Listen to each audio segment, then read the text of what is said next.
One thing I will say too is that certain spring waters that are made for human consumption, watch out for those too, because sometimes they add minerals back.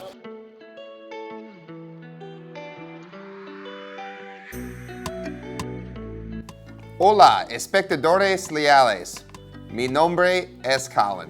What is up, guys? Welcome back to the Tye-Dyed Iguana channel. In today's video, we are going to be talking all about Pixie Frog general care. So, the first topic, enclosure size. So, we know that Pixie Frog, are also known as the African bullfrog, is one of the largest species of frog in the world. And Java here, of course, is no exception. So these guys can get about 2 to 3 pounds for a large adult. So generally, as far as cage recommendations, for a baby, they're usually about anywhere from quarter to $half size. I would recommend starting with a minimum of a 10-gallon tank, but if you can get away with a 20 long, I would definitely go with the 20 long. It's gonna give you more space and save you money long term. And if you can start with the bigger cage, that's great too, but starting a baby in a 75 may not be the best option, but it's gonna depend on your individual situation. For an adult though, the bare minimum I recommend is a 40-gallon breeder. A lot of people, for very large adults, I've even had customers keep them up to 125-gallon tanks. That's a 6-foot long, 18 to 24-inch deep tank. So it's a really big tank. Especially if you're gonna have more than one, you're definitely gonna wanna have that large space.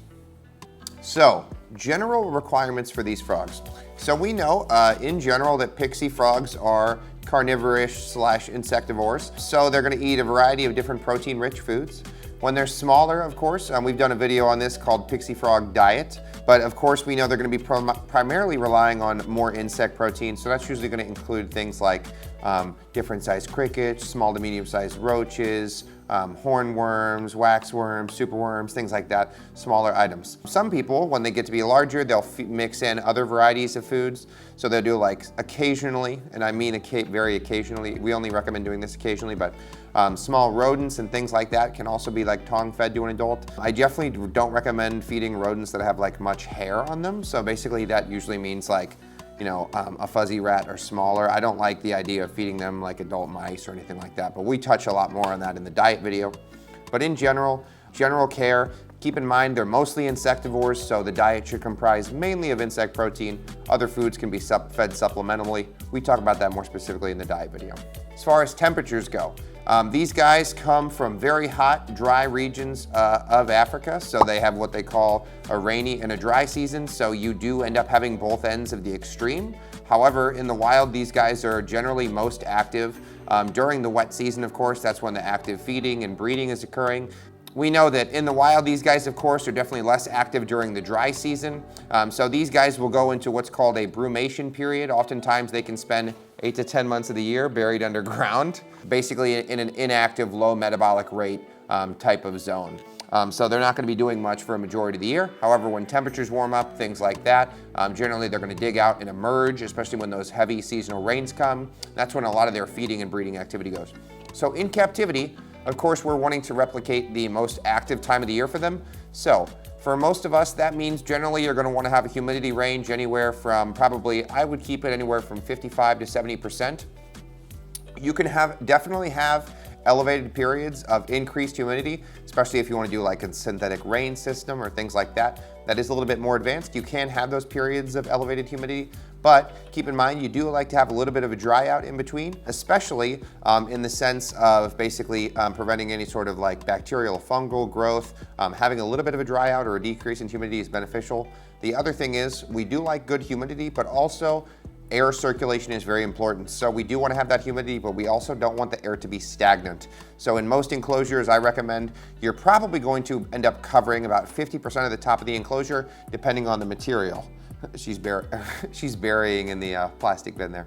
So for most people, you'll either use like a silicone terrarium cover, or some people will have a piece of glass or plexiglass over half the top of the terrarium if you're not already using a terrarium that has a special top. So that'll help as far as retaining that humidity. As far as temperatures go, these guys, I like to give them a basking temperature of anywhere between like 78 to 82 degrees Fahrenheit. Some people like to keep them a little bit warmer, like having an isolated basking spot. But you do want to be cautious on this, as they are amphibians. They are prone to getting very dried out, especially if you're subjecting them to a very strong basking light source. Good options for these guys can be ceramic heat emitters and things like that. accompanied with like a nice fluorescent or LED light source to supplementally provide light over the whole tank, especially if you want to have live plants and things like that. The next area I'd like to talk about would be substrate. So substrate is the stuff that is on the bottom of the enclosure. It's your base layer of the tank. There's a variety of options you can take with these guys, but in general, when they are smaller individuals under, like I would say, $50 or less, myself personally, I like to either use our tropical mix soil or our Repti soil. It's going to depend on the size of the frog. One thing about them when they are both small and older individuals, they like to bury. So depth of substrate is very, very important. In general, for babies, I like to give them minimum like 3 inches of substrate. And adults, I mean, you can literally give these guys like a boot here. These guys have a good like 8 inches of substrate in the enclosure. A lot of people end up filling up their tanks like almost a third of the way with substrate. It is because these guys love to burrow down, just like a Pac-Man frog. So they love to dig down in their enclosure. That can be one downside too. If you have like a large, lovely bioactive tank, they may like to reorganize the furnishings in the tank a little bit and kind of do a little bit of their own redecorating. So as far as substrate, make sure number one, it's gonna have a high moisture content to it. I also like a product where it's got like a mixed texture quality to it. So for example, like in our tropical mix, it's a mixed product. So it has a multi-textured bark component, it has a sphagnum, and it also has a carbon or activated charcoal. So the advantage of having like a charcoal component is, number one, it's going to provide more oxygenation to your soil layer. So especially if you're running a bioactive tank and having red wigglers, ice pods, springtails in there, it's going to provide a lot more oxygen to the root zone of your plants. But then the second thing is too, it tends to be a little bit naturally antimicrobial. So we know carbon sucks out all kinds of nasty pollutants and things like that. Helps to keep the biome of the tank a little bit healthier. So for the bigger guys, I definitely recommend going with tropical mix. It's a real tiny frog.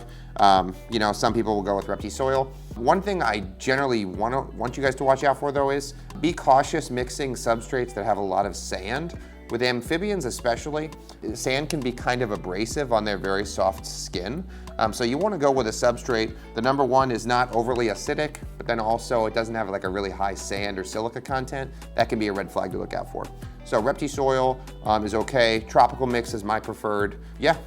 One very important thing to touch on with all amphibians, when you're giving them a water source, these guys especially love to have a big water section in their enclosures. Some people even like to provide these guys, you know, 50% land, 50% water. But in general, as long as you have a really decent sized water bowl that they can completely get in and out of and submerge in, you're gonna be good to go. One thing having said that though, as with all amphibians, make sure you're using a high quality dechlorinated source of like either tap water or spring water. You don't want to use RO or distilled water for drinking or soaking. The reason for that is those don't have any sort of mineral content or things like that. And so therefore amphibians having a very porous skin that can really put a lot of stress on their renal system basically.